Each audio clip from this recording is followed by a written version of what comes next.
بسم اللہ الرحمن الرحیم۔ اللہ کے نام سے جو رحمان اور رحیم ہے۔ البقرہ نام اور وجہ تسمیہ۔ اس سورہ کا نام بقرہ اس لیے ہے کہ اس میں ایک جگہ گائے کا ذکر آیا ہے۔ قرآن مجید کی ہر سورہ میں اس قدر وسیع مضامین بیان ہوئے ہیں کہ ان کے لیے مضمون کے لحاظ سے جامع عنوانات تجویز نہیں کیے جا سکتے۔ عربی زبان اگرچہ اپنی لغت کے اعتبار سے نہایت مالدار ہے، مگر بہرحال ہے تو انسانی زبان ہی۔ انسان جو زبانیں بھی بولتا ہے وہ اس قدر تنگ اور محدود ہیں کہ وہ ایسے الفاظ یا فقرے فراہم نہیں کر سکتی جو ان وسیع مضامین کے لیے جامع عنوان بن سکتے ہوں۔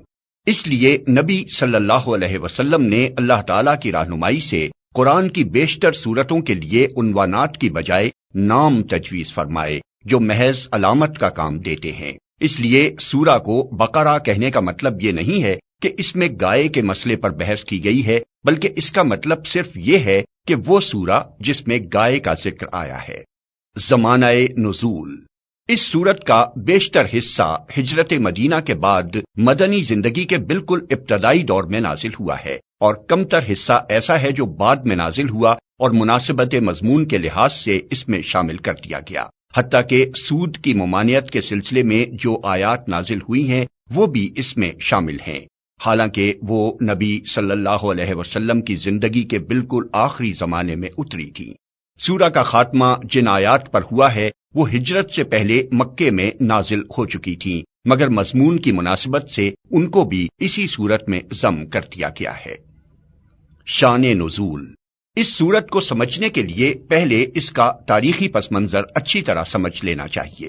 ایک، ہجرت سے قبل جب تک مکے میں اسلام کی دعوت دی جاتی رہی، خطاب بیشتر مشرکین عرب سے تھا، جن کے لیے اسلام کی آواز ایک نئی اور غیر مانوس آواز تھی۔ اب ہجرت کے بعد سابقہ یہودیوں سے پیش آیا، جن کی بستیاں مدینے سے بالکل متصل ہی واقع تھیں۔ یہ لوگ توحید، رسالت، وحی، آخرت اور ملائکہ کے قائل تھے، اس ضابطۂ شرعی کو تسلیم کرتے تھے جو خدا کی طرف سے ان کے نبی موسیٰ علیہ السلام پر نازل ہوا تھا، اور اصولاً ان کا دین وہی اسلام تھا جس کی تعلیم حضرت محمد صلی اللہ علیہ وسلم دے رہے تھے۔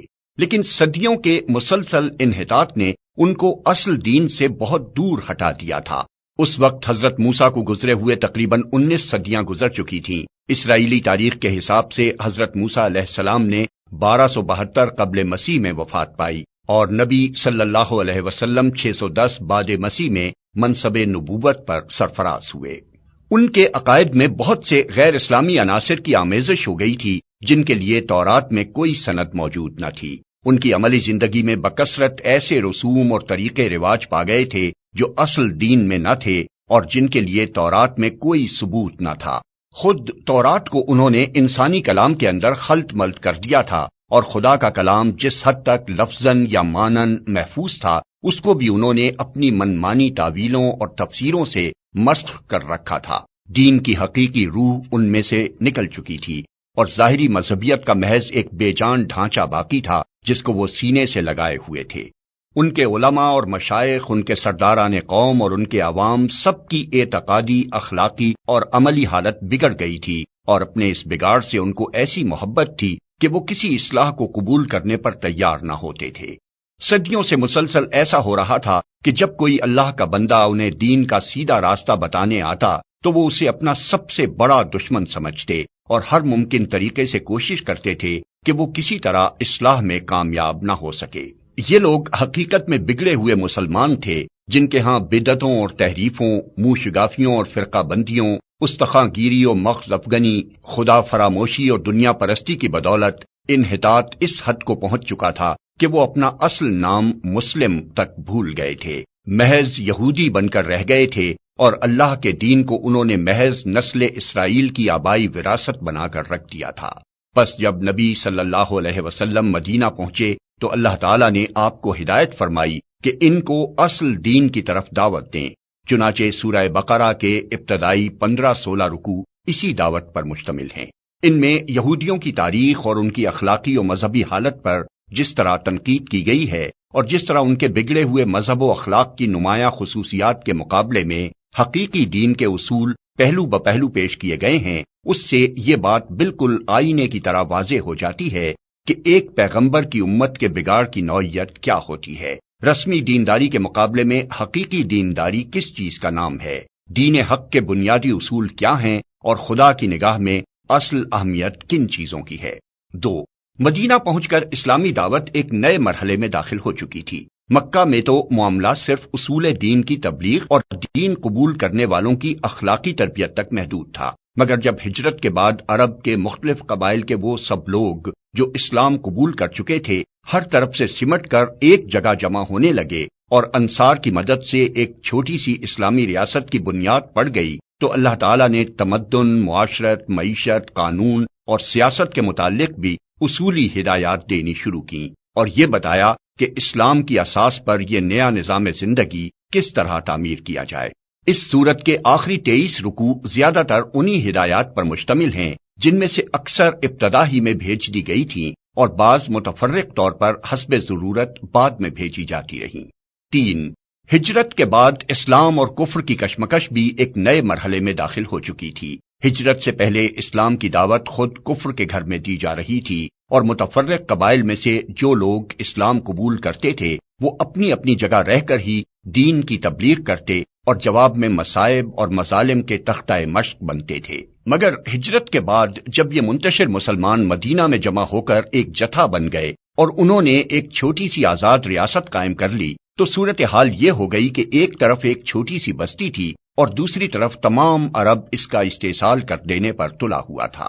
اب اس مٹھی بھر جماعت کی کامیابی کا ہی نہیں بلکہ اس کے وجود و بقا کا انحصار بھی اس بات پر تھا کہ اولاً وہ پورے جوش و خروش کے ساتھ اپنے مسلک کی تبلیغ کر کے زیادہ سے زیادہ لوگوں کو اپنا ہم عقیدہ بنانے کی کوشش کرے، ثانیاً وہ مخالفین کا برسر باطل ہونا اس طرح ثابت و مبرہن کر دے کہ کسی ذی عقل انسان کو اس میں شبہ نہ رہے، ثالثاً بے خانما ہونے اور تمام ملک کی عداوت و مزاحمت سے دوچار ہونے کی بنا پر فقر و فاقہ اور ہمہ وقت بے امنی و بے اطمینانی کی جو حالت ان پر طاری ہو گئی تھی اور جن خطرات میں وہ چاروں طرف سے گھر گئے تھے ان میں وہ ہراساں نہ ہوں بلکہ پورے صبر و ثبات کے ساتھ ان حالات کا مقابلہ کریں اور اپنے عزم میں ذرا تزلزل نہ آنے دیں۔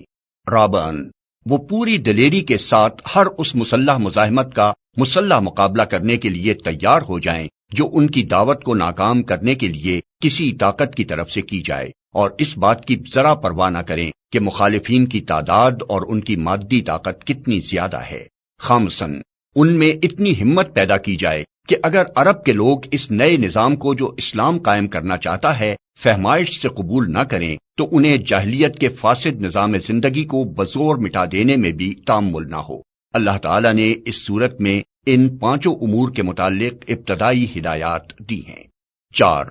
دعوت اسلامی کے اس مرحلے میں ایک نیا عنصر بھی ظاہر ہونا شروع ہو گیا تھا اور یہ منافقین کا عنصر تھا۔ اگرچہ نفاق کے ابتدائی آثار مکہ کے آخری زمانے میں بھی نمایاں ہونے لگے تھے مگر وہاں صرف اس قسم کے منافق پائے جاتے تھے جو اسلام کے برحق ہونے کے تو معترف تھے اور ایمان کا اقرار بھی کرتے تھے لیکن اس کے لیے تیار نہ تھے کہ اس حق کی خاطر اپنے مفاد کی قربانی اور اپنے دنیاوی تعلقات کا انقطاع اور ان مصائب و شدائد کو بھی برداشت کر لیں جو اس مسئلہ کے حق کو قبول کرنے کے ساتھ ہی نازل ہونے شروع ہو جاتے تھے۔